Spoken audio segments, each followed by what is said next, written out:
Hello. अच्छा ये बताइए। अरे, किसका कॉल आ रहा है? ये क्लास टाइम में किसी का कॉल आता है ना, बहुत गुस्सा आता है मुझे। मैं करता हूँ। हाँ जी। तो आज का क्लास टॉपिक मैं आगे करेंगे। इससे पहले मैं ये जानना चाहता हूँ कि अभी तक कोई भी टॉपिक में जहां आपको डाउट हो, है ना, उसके बारे में यदि पूछना चाहते हैं तो थोड़ा पूछ लीजिए, फिर उसके बाद आगे ही चलते हैं फिर।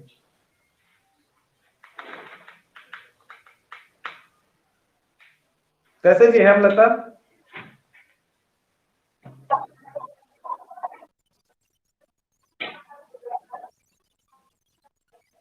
कौन सा?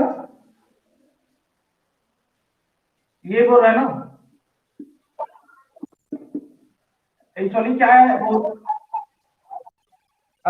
लास्ट वाले क्लास में मैंने इसके बारे में सिर्फ थोड़ा सा बताया। क्यों क्यों मालूम है?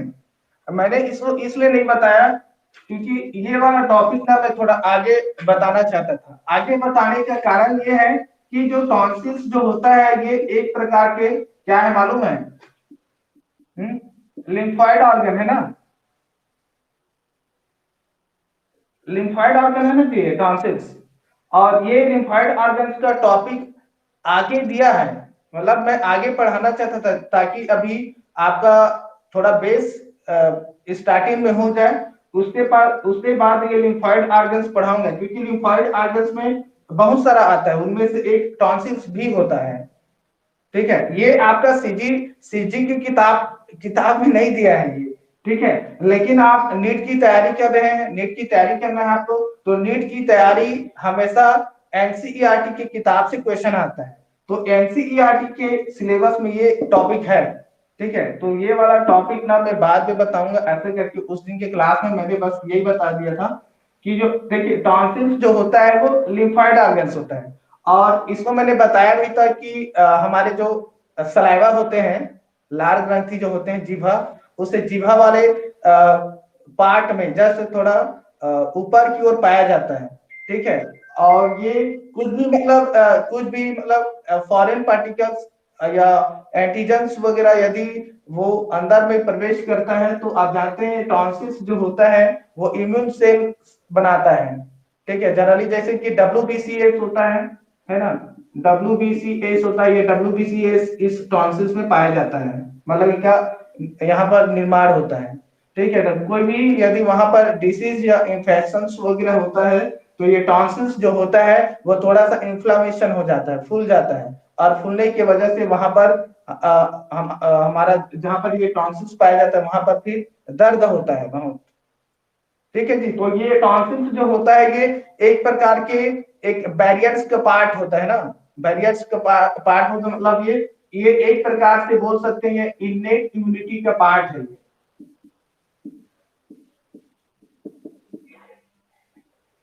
ठीक है हेमलता। ठीक है, तो टॉन्सिल्स में याद रखना कि ये इननेट इम्यूनिटी का पार्ट होता है। और ये लिम्फाइड ऑर्गन्स होते हैं। और लिम्फाइड ऑर्गन्स का एक ही काम होता है, क्या काम होता है? टी सेल और बी सेल का फॉर्मेशन करना। ठीक है, तो यहाँ पर ये WBCS ऑलरेडी जानते हैं, WBCS जो होता है वो टी सेल का पार्ट ही होता है क्योंकि WBCS जो होता है वो जो भी फॉरेन पार्टिकल्स जो होते हैं उनको ये किल करने का काम करता है। ठीक है ना। बाकी और इसके बारे में क्लियर बाद में क्लियर जब लिम्फाइड ऑर्गन्स पढ़ाऊंगा, एनसीईआरटी का टॉपिक है ये, तो उस समय थोड़ा और डिटेल बताऊंगा क्योंकि उसमें बहुत सारे पार्ट हैं। जैसे कि एस्प्लीन भी आता है, एस्प्लीन बहुत इंपॉर्टेंट है ये एस्प्लीन।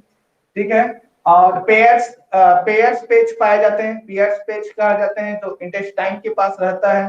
ठीक है, तो ये सब टॉपिक ना मैं बाद में और आपको बताऊंगा। ठीक है।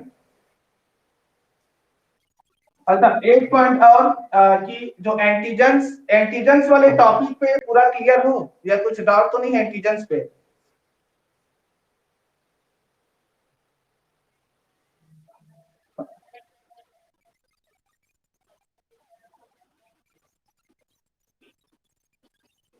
नेहा एक बार रिपीट।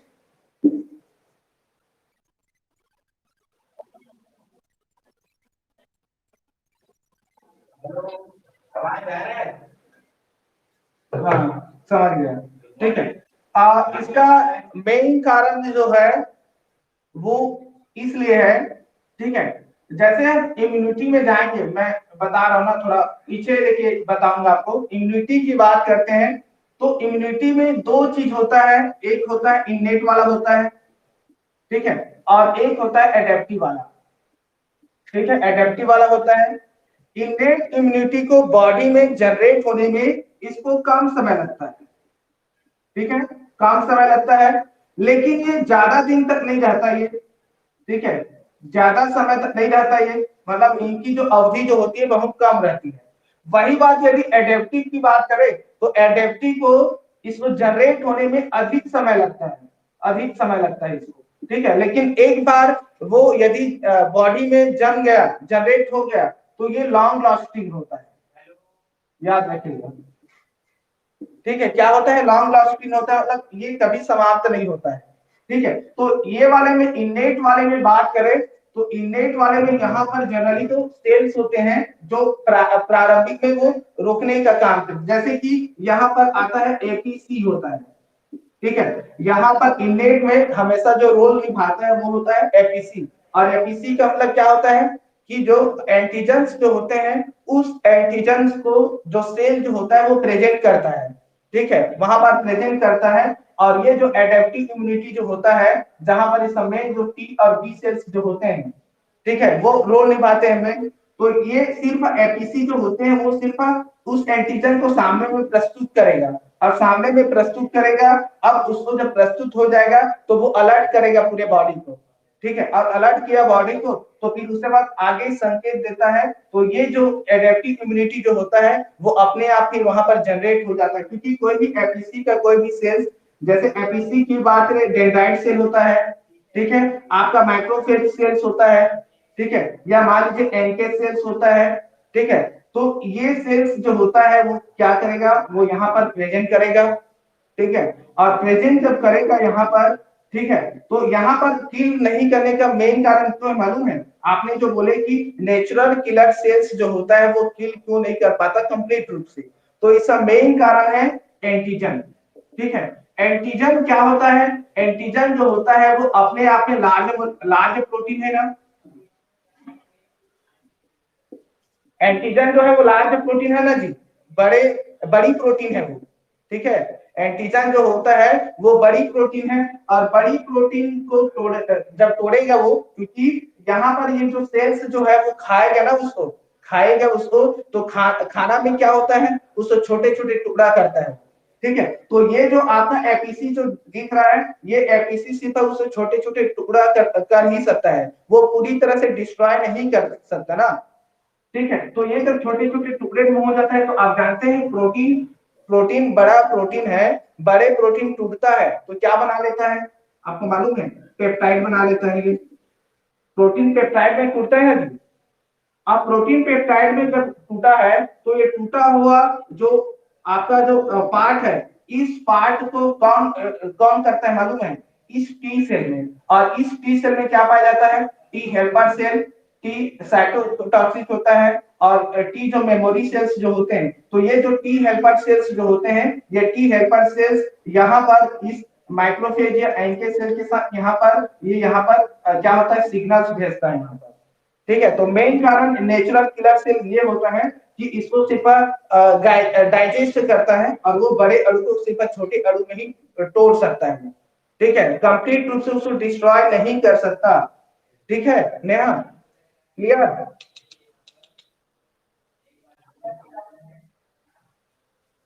ठीक है, यदि इसको मैं थोड़ा सा और यदि इसको डिटेल्स लेके चलूं थोड़ा और अंदर में, ठीक है, तो ऐसे कि मान लीजिए, ठीक है, मैं थोड़ा सा डायग्राम बना लेता हूं, ठीक है, मान लीजिए ये कोई भी एपीसी है, एंटीजन प्रेजेंटिंग सेल है, ठीक है, मान लीजिए इनका नाम माइक्रोफेज है, माइक्रोफेज है ये। तो माइक्रोफेज में जानते हैं कि ये मान लीजिए ये बैक्टीरिया जो है, ठीक है, ये बैक्टीरिया जो है, ये बैक्टीरिया को इन्होंने क्या कर दिया, एंगल्फ कर दिया, ठीक है, एंगल्फ मतलब इसको निगल गया। ठीक है, जब निगलेगा तो ये इसके अंदर में प्रवेश करेगा ये। ठीक है, ये अंदर में इन्होंने प्रवेश कर लिया। ठीक है, ये इन्होंने अगला निर्माण कर लिया। अब जानते हैं कि इस माइक्रोफेज के अंदर में क्या पाया जाता है, लाइसोसोम पाया जाता है, लाइसोसोम। और आपको मैंने लाइसोसोम के बारे में जब पढ़ाया था पिछले 11th में ऑनलाइन क्लासेस में, तो उसमें बताया था कि बहुत सारे एसिड्स पाए जाते हैं। तो ये लाइसोसोम जो होता है यहाँ पर क्या कर देते हैं, क्योंकि ये फेगोसाइटोसिस का प्रोसेस होता है ना, फेगोसाइटोसिस की प्रक्रिया, तो यहाँ पर ये फेगोलाइसोसोम्स बना लेते हैं। आप पढ़े हैं फेगोलाइसोसोम्स, पढ़े ना जी, फेगोलाइसोसोम पढ़े हो? लाइसोसोम के प्रकार में बताया था ना, फेगोलाइसोसोम्स। फिर इसके बाद ये जो टूटा यहाँ पर जो ये जो मतलब यहाँ पर जो निकला हुआ ये जो बैक्टीरिया है, ये बैक्टीरिया फिर छोटे छोटे टुकड़े हो जाता है यहाँ पर। ठीक है, छोटे छोटे टुकड़ा हो जाता है। ठीक है, अब ये जो छोटा छोटा टुकड़ा जो होता है एक्चुअली ये यही पेप्टाइड होता है, पेप्टाइड है ये। ठीक है, और यहाँ पर कुछ प्रोटीन्स पाया जाता है, प्रोटीन्स। ठीक है, और ये प्रोटीन को कहा जाता है एमएचसी प्रोटीन कहा जाता है। अब ये क्या करेगा, ये जो माइक्रोफेज जो होता है, माइक्रोफेज जो होता है ये बाहर की ओर ऐसा चिन्ह लगा देता है। ये एमएससी जो होता है वो बाहर में आ जाता है, और ये जो पेप्टाइड्स जो होता है वो यहाँ पर इकट्ठा हो जाता है। ठीक है, मैंने बताया था कि बाहर की ओर डिस्प्ले करता है, तो ये बाहर की ओर डिस्प्ले किया। अब जैसे ही बाहर की ओर डिस्प्ले किया तो जो टी सेल्स जो होता है वो यहाँ पर टी सेल्स यहाँ पर आ जाता है। ठीक है, ये टी सेल है, ये टी सेल। ठीक है, अब भी यहाँ इनके पास सिग्नल भेजेगा और इसके जवाब में टी सेल भी सिग्नल भेजेगा ऐसा। ठीक है, अब जैसे ही ये सिग्नल भेजा तो ये समझ जाता है कि अब उसको क्या करना है, तो ये जो टी सेल्स जो होता है वो सहायता लेगा, टी हेल्पर सेल की सहायता लेगा। ठीक है, अब टी हेल्पर सेल जो होता है वो मेमोरी सेल को एक्टिवेट कर देगा। और आप जानते हैं कि यहाँ पर जितने भी सेल्स जो होते हैं, जैसे टी हेल्पर सेल है तो टी हेल्पर सेल जो होता है वो बी सेल बना लेता है। ठीक है, और ये बी सेल्स जो होता है वो प्लाज्मा बी सेल बनाएगा, और प्लाज्मा बी सेल जो होता है वो एंटीबॉडी का निर्माण करेगा। अब ये एंटीबॉडी जो है फिर इसके बाद ये जो बैक्टीरिया जो है या वायरस जो है फिर उसको किल कर देता है। ठीक है, तो कई बार क्वेश्चन यहाँ पर भी बनता है कि यदि आपने जैसे नेचुरल किलर सेल बोल दिए है ना, वैसे ही यदि हम यहाँ पर टी हेल्पर सेल में भी बोल सकते हैं कि टी हेल्पर सेल जो है वो डायरेक्टली इसको खत्म क्यों नहीं करता है। तो कारण मैंने बताया था कि टी हेल्पर सेल जो होता है वो सिर्फ छोटे मोलिक्यूल्स वाले जो सब्सटेंस होते हैं, क्योंकि यहाँ पर टी हेल्पर सेल्स जो होते हैं वो सिर्फ इस पेप्टाइड छोटे अणु वाले को ही तोड़ सकते हैं। बड़े अणु वाले को तोड़ने के लिए एपीसी पाया जाता है, याद रखिए, एंटीजन प्रेजेंटिंग सेल। और नेचुरल किलर सेल जो होता है वो एपीसी का सेल है। ठीक है ना?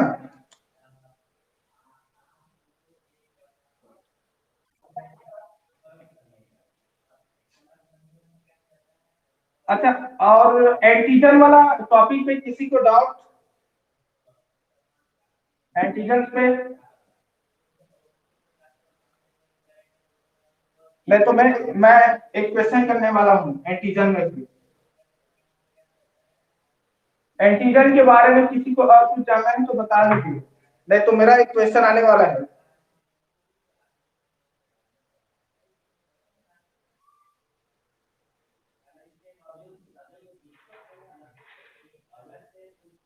कोई पूछना चाहते हैं एंटीजन के बारे में? कैसे जी कुमुदनी साहू?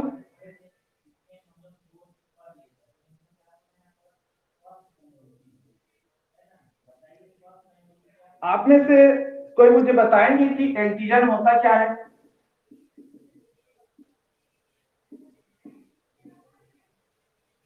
क्या होता है एंटीजन?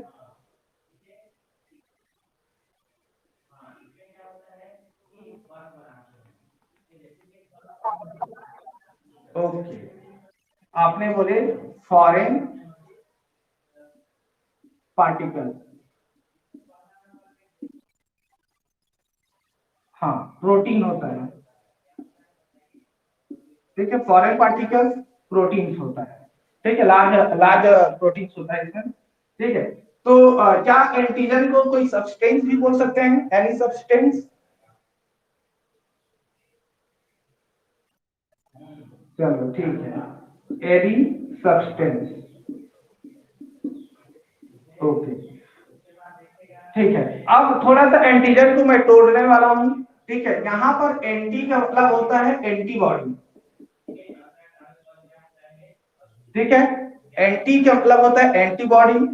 और यहां पर जो जन जो दिख रहा है, इस जन का मतलब होता है जनरेट। इसका कहने का मतलब यह है कि एंटीजन एक ऐसा सब्सटेंस होता है जो एंटीबॉडी को जनरेट करता है। मतलब ये एंटीजन यदि इस बॉडी में प्रवेश किया तब वो एंटीबॉडी बनेगा, याद रखिएगा। जब तक आपके शरीर के अंदर में कोई भी एंटीजन नहीं प्रवेश करेगा, इंटर नहीं करेगा, एंटीबॉडी का फॉर्मेशन किसी भी हाल में नहीं होगा। ठीक है, ये बात मालूम है आप लोग को या नहीं मालूम है?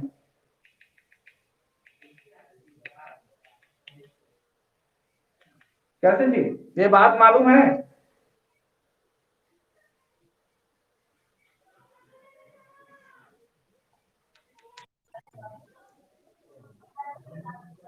ठीक है, याद रखना।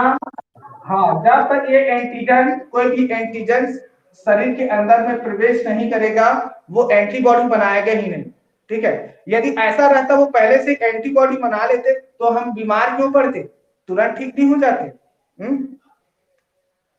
ठीक है, तो यहाँ पर डिपेंड करता है इम्यून रिस्पॉन्स। इसको मैं अभी बताऊंगा इम्यून रिस्पॉन्स क्या होता है। ठीक है, इम्यून रिस्पॉन्स दो प्रकार के होते हैं, प्राइमरी इम्यून रिस्पॉन्स और सेकेंडरी इम्यून रिस्पॉन्स। ये वाला टॉपिक छूटा हुआ था। ठीक है, अब मेरा क्वेश्चन यहाँ पर आता है, जैसे नेहा ने बोल दिया कि एनी सब्सटेंस। ठीक है, तो क्या कोई जरूरी है कि कोई भी सब्सटेंस यदि शरीर के अंदर में प्रवेश करता है तो एंटीबॉडी का निर्माण होना जरूरी है?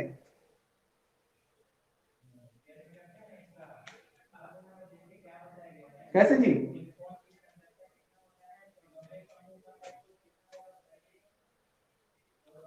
कोई भी सब्सटेंस यदि शरीर के अंदर में प्रवेश करता है तो क्या उसके प्रति एंटीबॉडी बनाना जरूरी है?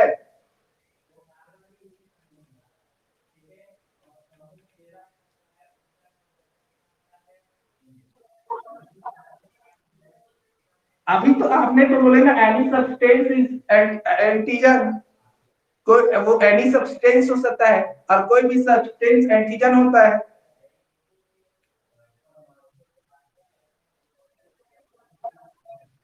नहीं, लेकिन आपने तो बोले ना एनी सब्सटेंस, मतलब कोई भी सब्सटेंस है, वो सब्सटेंस यदि बॉडी पे इन्वेट करता है, आक्रमण करता है, तो आक्रमण करता है तो उनके प्रति उस बॉडी, उस इम्यून सिस्टम के प्रति वो रेस्पॉन्स देता है और वो उनके डिफेंड में एक प्रोटीन बनाता है, वो एंटीबॉडी होता है। तो मतलब तो वही होना है एनी सब्सटेंस।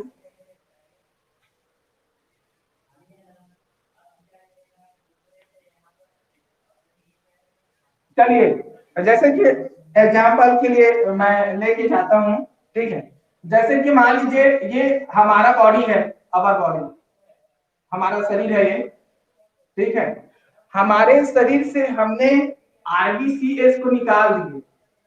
ठीक है, हमने आरबीसीएस को निकाल दिया हमारी बॉडी से। ठीक है, अब हमने इस आरबीसीएस को फिर से इंजेक्ट कर दिया वापस बॉडी पे। ठीक है, तो क्या हो गया? क्या हमारा बॉडी जो है वो कार्य करेगा उनके प्रति, क्या उनके प्रति एंटीबॉडी बनाएगा?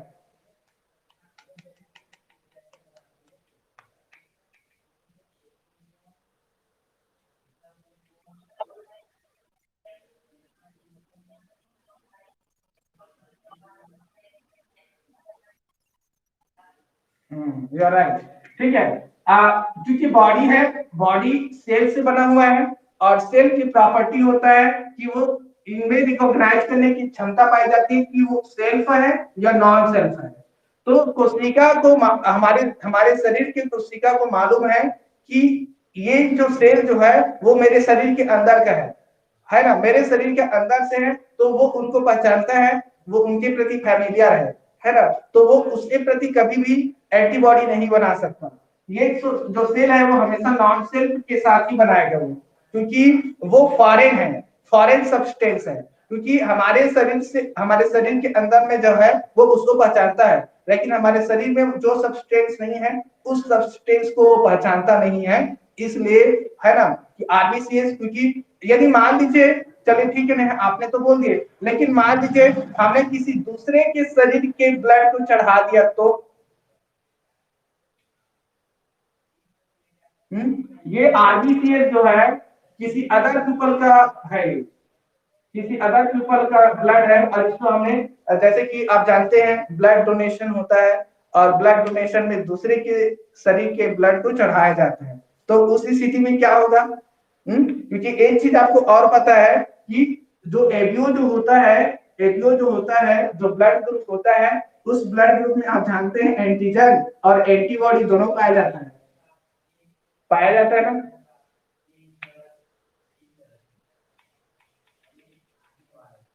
पाया जाता है नहीं, ब्लड ग्रुप पाया जाता है ना, और ब्लड ग्रुप में एंटीजन और एंटीबॉडी दोनों पाए जाते हैं। तो इस केस में यदि आपने दूसरे के शरीर का ब्लड को आपने चढ़ा दिया तो क्या होगा? हम्म कुछ होगा या नहीं होगा?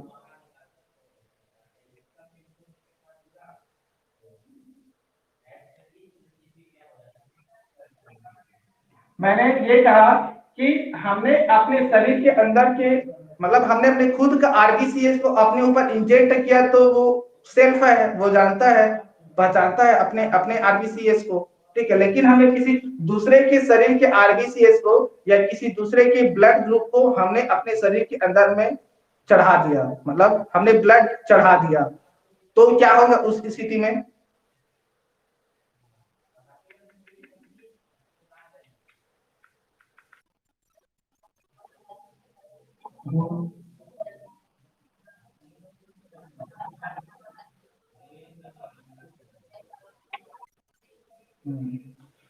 क्योंकि यहाँ पर एंटीबॉडी होता है, और कल के वीडियो आपने देखे होंगे तो मैंने बताया था आईजीजी, याद है? आईजीजी जो एंटीबॉडी जो होता है, इसमें कैपेबिलिटी का प्रॉपर्टी पाया जाता है, ठीक है। कंपेबिलिटी का इन क्या बोलते हैं, इनकम्पेबिलिटी का प्रॉपर्टी पाया जाता है। तो ब्लड ग्रुप वाले केस में, जितने भी ब्लड ग्रुप वाले केस होते हैं वहां पर आईजीजी एंटीबॉडी पाया जाता है, और ये एंटीबॉडी पाए जाने की वजह से वो दूसरे के ब्लड ग्रुप के साथ वहां पर इनकम्पेबिलिटी होता है वो, ठीक है। यदि वो कंपेबिलिटी होता, तो जैसे कि मैंने एक एग्जांपल और बताया था आपको, एक एग्जांपल्स में मैंने आरएच फैक्टर को बताया था, मैंने आरएच फैक्टर जो प्लस और आरएच माइनस दोनों पाया जाता है, ये वाले केस में मैंने बताया था कि वहां पर एंटीबॉडी जो होता है वहां पर इनकम्पेबिलिटी नहीं हो पाया जाता, जिसकी वजह से जो बच्चे जो होते हैं वो पेट में बच्चे जो होते हैं वो मर जाते हैं, मतलब मिस कैरेज हो जाते हैं इन केस में, ठीक है जी। तो ये एबीओ वाला में भी होता है, केसेस जो होता है रिकॉग्नाइज करता है एंटीबॉडी प्रेजेंट होने की वजह से, ठीक है। चलिए एक क्वेश्चन और है, उसके बाद में अगला टॉपिक में जाऊंगा मैं, ठीक है। एक क्वेश्चन बस और मेरा,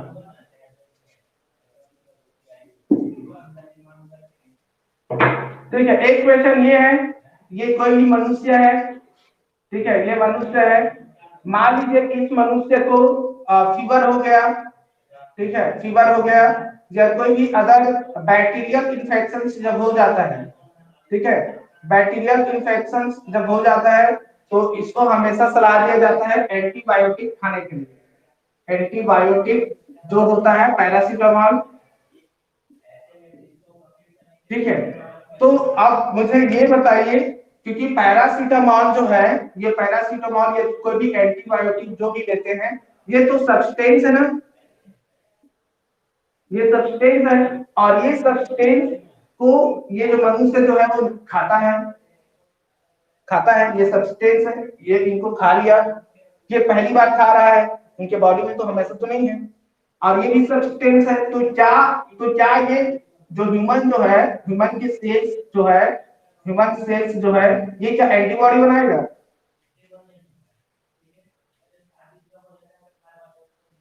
क्योंकि ये भी तो सब्सटेंस है ना, पैरासीटामोल भी सब्सटेंस है।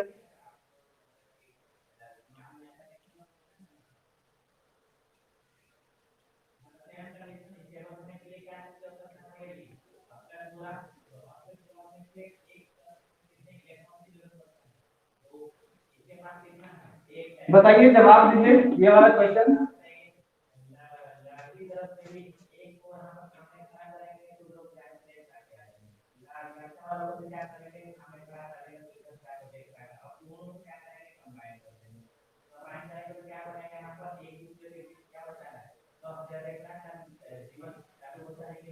कैसे जी कबूतरी, आप आज आंसर नहीं दे रहे हैं?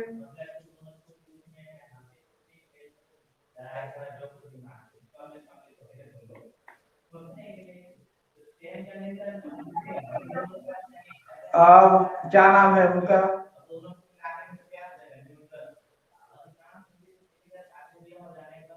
अच्छा, कल्पना कहाँ है? कल्पना दिख नहीं रही है।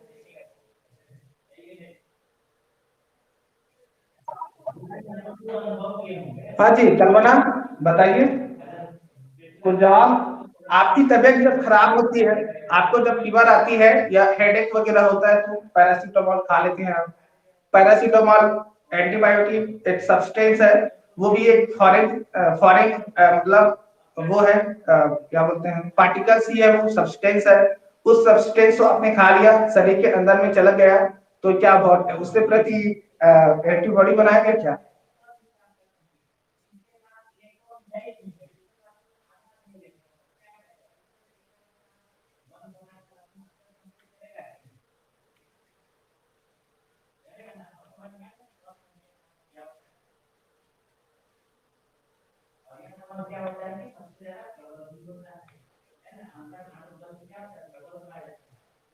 ये वाला जो जितना भी टॉपिक है, जो डिसीज वाला जो हो रहा है, या ये सब इम्यूनिटी वाला, सब इम्यूनोलॉजी है, ठीक है। और इम्यूनोलॉजी जो है ना, वो एकदम बेसिक पे डिपेंड करता है। आपने बेसिक समझ गए ना, तो आपको मतलब इसमें आपको रटने की भी जरूरत नहीं पड़ेगा कि ये हार्ड है थोड़ा रट दिया जाए, ऐसा बिल्कुल नहीं। आप किताब पढ़ेंगे तो थोड़ा सा किताब अलग रहता है, किताब में आपको एक्सप्लेन तो मिलेंगे नहीं, उन्होंने बस जो भी है उसको मतलब उसमें दे दिया रहता है, ठीक है। और इम्यूनोलॉजी ऐसा है कि थोड़ा सा किताब पढ़ के समझना मुश्किल है, एग्जाम्पल्स लेना जरूरी है बहुत। और खासतौर पर किताब चाहे एनसीईआरटी की किताब हो या सीजीपीएससी का किताब हो, आप लोग को ये भी लग रहा होगा कि आप मतलब मेरे को खुद लगता है कि मैंने डीसीज को इतना टाइम लगा दिया।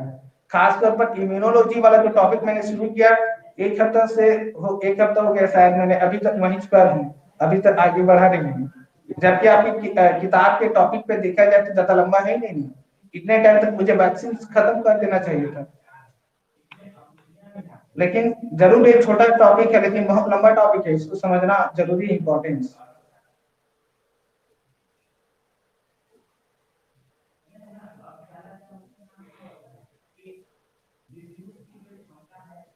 चलिए ठीक है, आंसर मैं देता हूँ, ठीक है।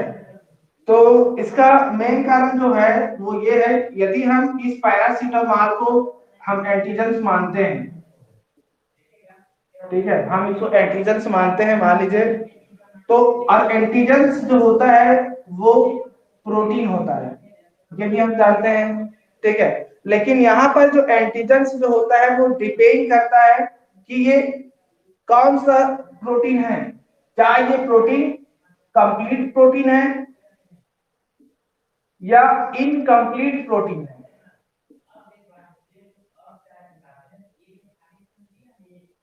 ठीक है। और एंटीबॉडी जो होता है वो हमेशा जो कंप्लीट प्रोटीन जो होता है उस पे एंटीबॉडी बनता है, और जो इनकम्प्लीट प्रोटीन्स होता है वो यहाँ पर एंटीबॉडी किसी भी हाल में नहीं बना सकता, क्योंकि वो शरीर के लिए नुकसानदायक नहीं होता है, लाभदायक होता है।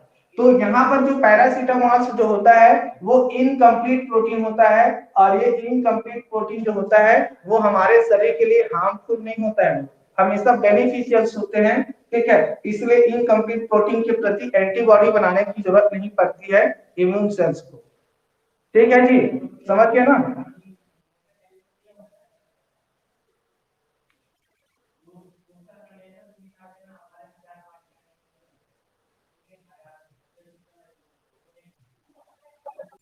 ठीक है, क्लियर नेहा।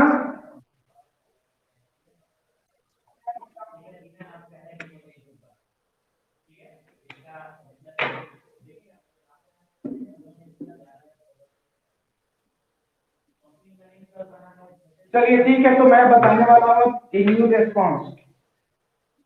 ठीक है, किसी ने ये टॉपिक पढ़े हैं किताब?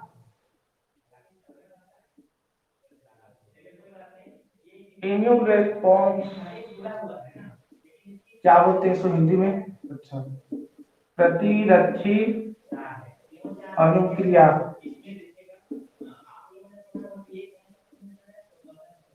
किसी ने पढ़े ये टॉपिक?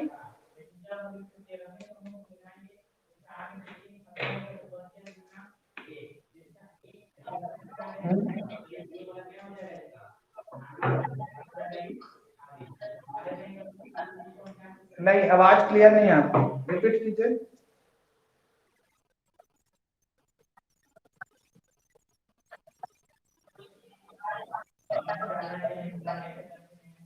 एक बार और।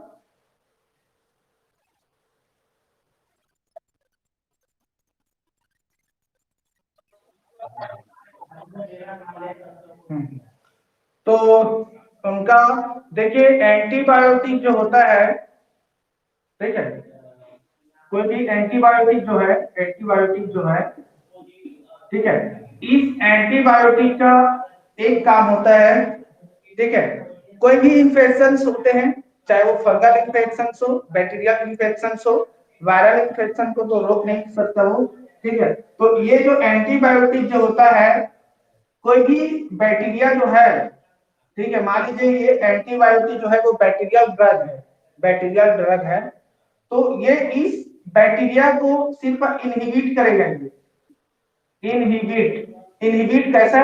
कि ये जो ग्रोथ कर रहा है बैक्टीरिया, इसके ग्रोथ को इनहिबिट कर देगा, रोक देने का काम करता है, ठीक है।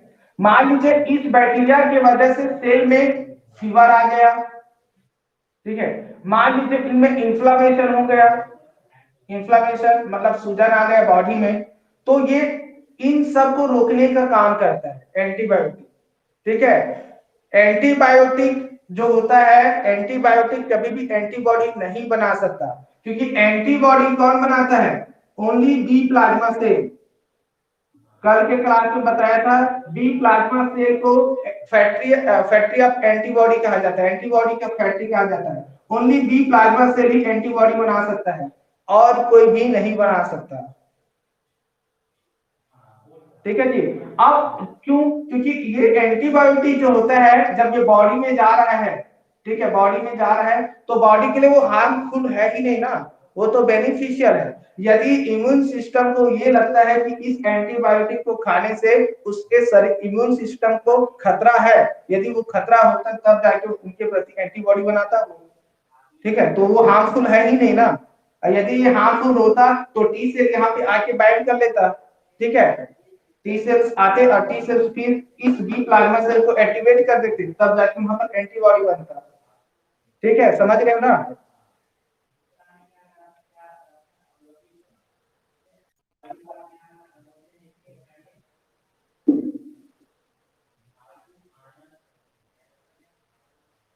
चलिए ठीक है, तो इम्यून रेस्पॉन्स में आते हैं। क्या समझते हो इम्यून रेस्पॉन्स का मतलब? सबसे पहले बताइए क्या होता है इम्यून रेस्पॉन्स, क्या समझते हैं?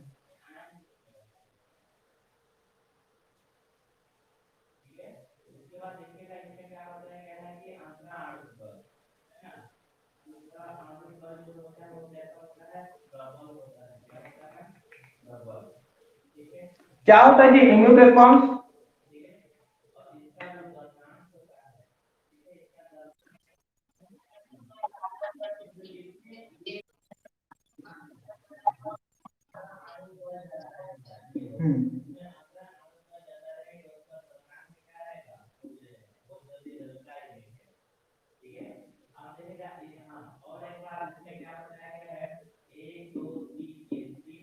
चलिए ठीक है, तो इम्यून रिस्पॉन्स जो होता है वो मतलब ये इसका काम ये होता है कि आप हमारा जो बॉडी है, ठीक है, हमारा जो शरीर है, मतलब इम्यून रिस्पॉन्स का एक काम होता है उस काम को कहा जाता है रिकॉग्नाइज करना। ठीक है, इसका मेन काम होता है रिकॉग्नाइज करना। और ये रिकॉग्नाइज करेगा कि यदि कोई भी हार्मफुल सब्सटेंस है, वो चाहे बैक्टीरिया वायरस जो भी हो सकता है, यदि वो हार्मफुल है ना, हार्मफुल है, तो ये रिकॉग्नाइज करेगा कि ये जो हार्मफुल है ये हमारे बॉडी के लिए, तो ये क्या करता है, डिफेंड करने का भी काम करता है। डिफेंड मतलब इम्यून रिस्पॉन्स ये शो करता है कि हमारा जो शरीर जो है वो उस बैक्टीरिया, उस वायरस, उस पार्टिकल के प्रति क्या रेस्पॉन्स देता है, कि वो हानिकारक है तो हानिकारक है तो उसके प्रति वो सुरक्षा देगा। ठीक है, इसी को वो सिर्फ रिकॉग्नाइज करता है, जो पहचानता है ना, उसे ही इम्यून रिस्पॉन्स कहा जाता है। तो यहाँ पर इम्यून रिस्पॉन्स में जो हमारी रिस्पॉन्स की बात जो हो रही है वो इम्यून सिस्टम की बात हो रही है। ठीक है, तो हमारे इम्यून सिस्टम जो है वो किसी भी पार्टिकल के प्रति ये शो करता है कि वो कैसा काम करते हैं, कैसे पहचानते हैं और उनसे कैसे रक्षा होता है।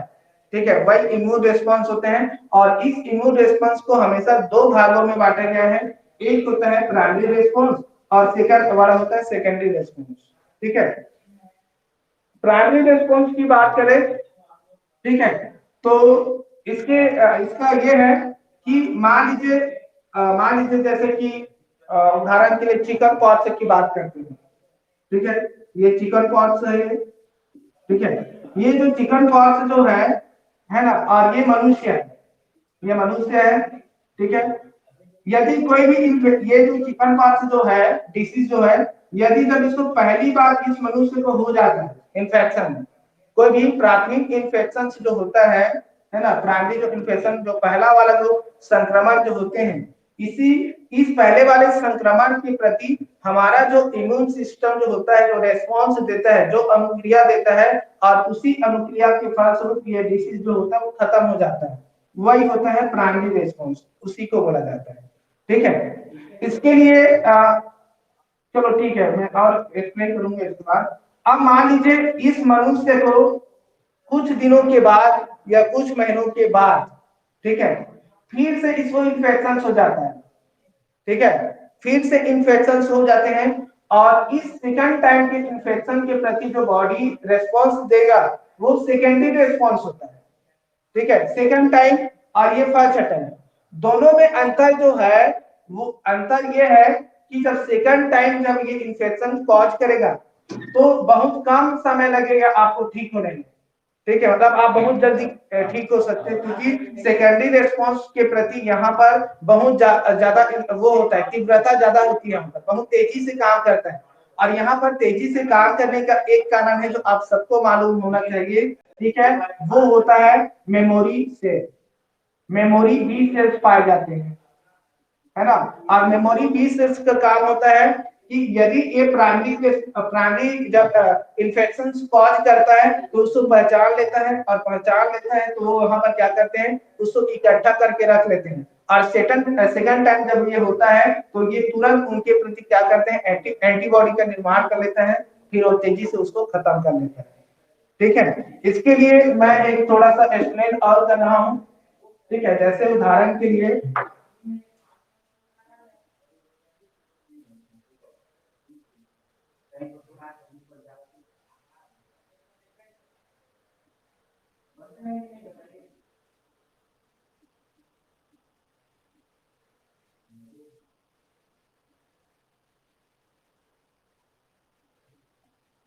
ठीक है, इसको मैं थोड़ा अलग तरीके से बता रहा हूँ ना, अगर जब डाउट रहेगा तो पूछना आप लोग। ठीक है, एक ग्राफ बना रहा हूं मैं। ठीक है, एक ग्राफ है ये। ठीक है, हम एक लेते हैं, समय ले रहे हैं टाइम। ठीक है, और इस टाइम में हम ले रहे हैं दिन, ले रहे हैं, ये एक्स एक्सिस के सिरे पे है टाइम। ठीक है, दिन लिया हमने। मान लीजिए ये दिन जो है यहां से शुरू हो रहा है, मान लीजिए ये 4 दिन है। ठीक है, इसके बाद मान लीजिए ये 10 दिन है, इसके बाद मान लीजिए ये 17 दिन है। ठीक है, और ये मान लीजिए 22 दिन है।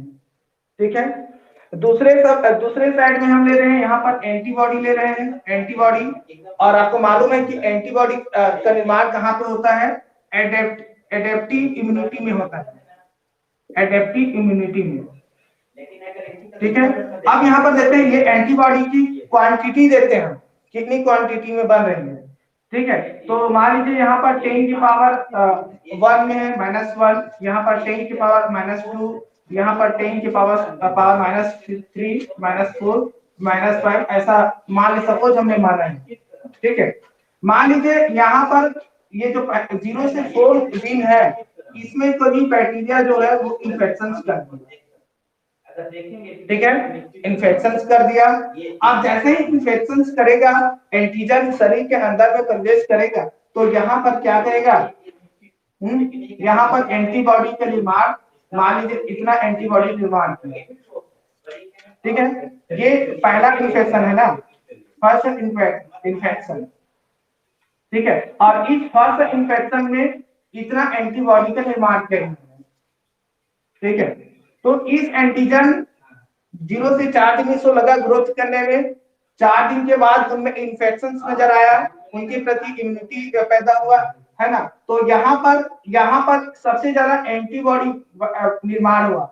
अब एंटीबॉडी निर्माण हुआ क्यों हुआ, क्योंकि इम्यून रेस्पॉन्स दिया, तो यहाँ पर जो डिसीज जो है, इनके प्रति एंटीजन के प्रति एंटीबॉडी का निर्माण हुआ, और यहाँ पर सबसे ज्यादा एंटीबॉडी सीक्रेट हुआ, और वो एंटीबॉडी यहाँ पर क्या किया, इतने अमाउंट में निर्माण हुआ, और वो उसको किल करना शुरू कर दिया। अब जैसे जैसे बैक्टीरिया अंदर में मरते जाएगा, है ना, तो धीरे धीरे एंटीबॉडी फिर से नॉर्मल यहाँ पर आ गया, कहाँ पे, इस 0 में आ गया फिर से।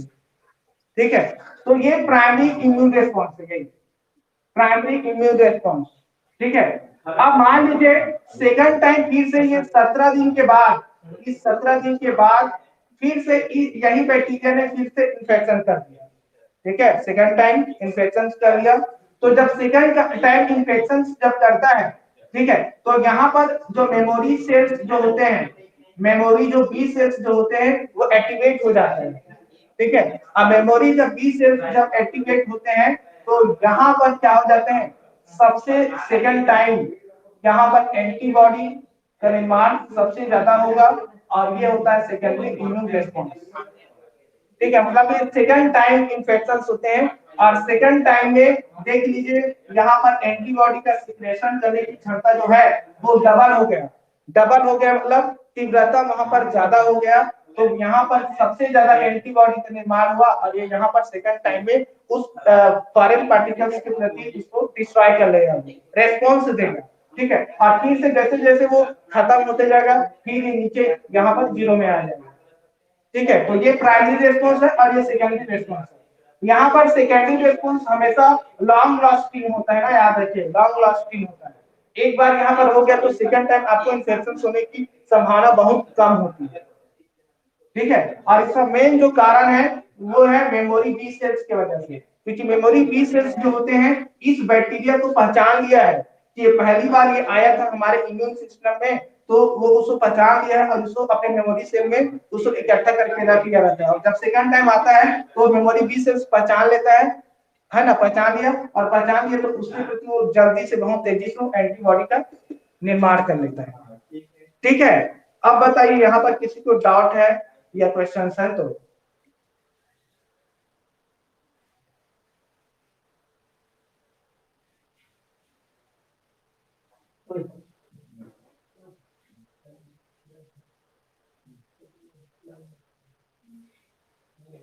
किसी को डाउट है जी यहाँ पर तो पूछे।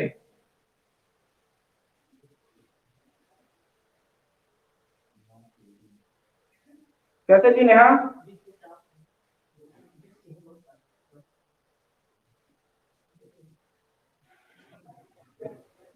और बाकी स्टूडेंट को। हाँ,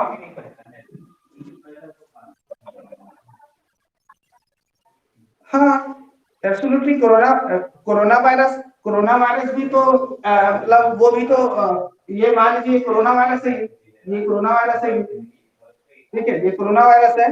ये कोरोना वायरस इतने दिनों में सिम्टम्स नजर आएगा यहाँ पर। ठीक है, तो ये यहाँ पर जब सिम्टम्स आएगा तो फिर धीरे से यहाँ पर कॉज हो जाएगा, और यहाँ पर भी उसके बाद एंटीबॉडी।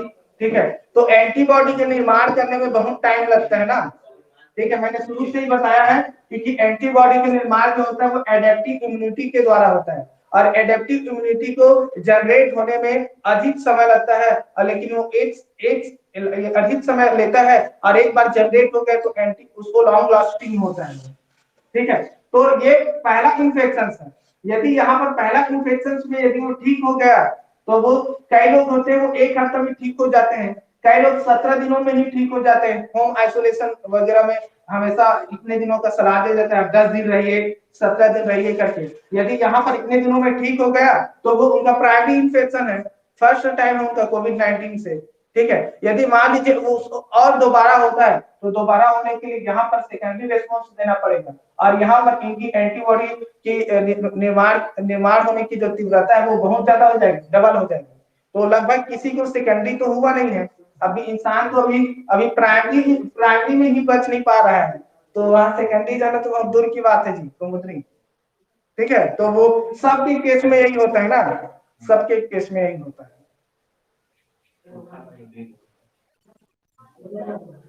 ठीक है, लेकिन अब सेकेंडरी टाइम में होता है और सब इमोजी से उनको पहचान लिया है तो वो एंटीबॉडी बना लेगा और यहाँ पर जो 10 दिनों में ठीक हो रहा है वो हो सकता है 4 दिन में ही ठीक हो जाए, यहाँ पर 4 डे में ही ठीक हो सकता है। यदि उनकी इम्यूनिटी, हर चीज डिपेंड करता है इम्यूनिटी पर कि आपके शरीर में इम्यूनिटी पावर कितनी अच्छी है। यदि वो स्ट्रांग है तो आपको ऐसा भी हो सकता है कि वो कोरोना वायरस आपके बॉडी में रहेगा और आपको पता भी नहीं चलेगा और आपको वो सिम्टम्स भी नजर नहीं आएगा, आपके शरीर के जो सेल्स है वो अपने आप उसको डैमेज कर देगा, डिस्ट्रॉय कर देगा और आपको पता भी नहीं चलेगा। क्यों? क्योंकि आपका इम्यूनिटी पावर स्ट्रांग है। ठीक है, अब एक मैं जो बताने वाला था वो मैं चलिए तो हो नहीं पाया, दूसरे दिन देखते हैं। एक आर्टिफिशियल एंटीबॉडी होता है जिसे मोनोक्लोनल एंटीबॉडी कहा जाता है। ठीक है, हमेशा आपको मालूम है कि एंटीबॉडी का निर्माण जो होता है वो हमारे शरीर के बी और टी सेल्स होते हैं वो बनाते हैं, लेकिन हम लैब में लेबोरेटरी जो प्रयोगशाला होते हैं उस प्रयोगशाला में भी हम बना सकते हैं एंटीबॉडी और ऐसे एंटीबॉडी को कहा जाता है मोनोक्लोनल एंटीबॉडी कहा जाता है। ठीक है, जिसे एक और नाम से जाना जाता है मैजिक बुलेट कहा जाता है इसको। अब इसके बारे में कभी दूसरे दिन चर्चा करेंगे। ठीक है, मैजिक बुलेट। ठीक है,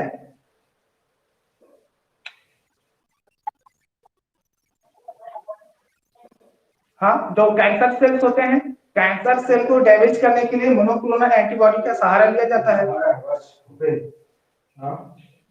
ठीक है, और बात करते हैं यदि वैक्सीन की बात करें, वैक्सीन, ठीक है, तो वैक्सीन अलग चीज होता है। जैसे मान लीजिए कोरोना वायरस है तो कोरोना वायरस को डैमेज करने के लिए ये वैक्सीन बनाने के लिए, मान लीजिए राइनो वायरस है, राइनो वायरस जानते हो? राइनो वायरस जो होता है वो सर्दी होता है, सर्दी जुकाम वगैरह होता है ना। इस राइनो वायरस को हम इनएक्टिव कर दिया, है ना, इनएक्टिव फॉर्म में है और ये राइनो वायरस को हमने वैक्सीन बना लिया, हमने इंजेक्ट कर दिया। अब हो सकता है कि ये इनएक्टिव जो है वो बॉडी के अंदर में जाके एक्टिव हो जाएगा और एक्टिव हो जाएगा तो फिर बी सेल्स जो है वो एंटीबॉडी का फॉर्मेशन करेगा और ये एंटीबॉडी फिर कोरोना वायरस को खत्म कर देगा। ठीक है, ऐसा भी किया जा सकता है। लेकिन आपका जो अभी वैक्सीन, कोवैक्सीन, कोविशील्ड जो अभी कोरोना वायरस का वैक्सीन जो दिया है वो सभी इनएक्टिव है, वो वायरस ही है वो। ठीक है,